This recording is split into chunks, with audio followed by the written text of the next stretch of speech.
mie bakar satu-satunya di kota Tasik. Makan nasi bakar mah udah biasa, makan mie bakar baru luar biasa. Kalian bisa datang ke Harami di Jalan Dewi Sartika. Pasti penasaran kan mie bakar kayak gimana?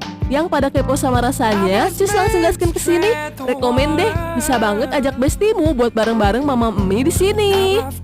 Mie-nya homemade loh, teksturnya juga bagus. Sesuai namanya, mie-nya tuh dibungkus pakai daun pisang, terus dibakar deh di atas panggangan sampai daunnya ada gosong-gosongnya. Pas dimakan jadi ada wangi sensasi bakarannya. Mantep deh.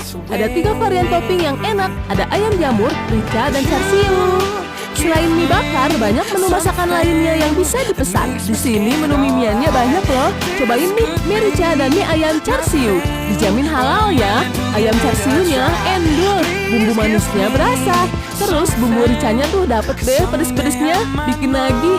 Bisa juga pakai topping bakso atau pangsit ya.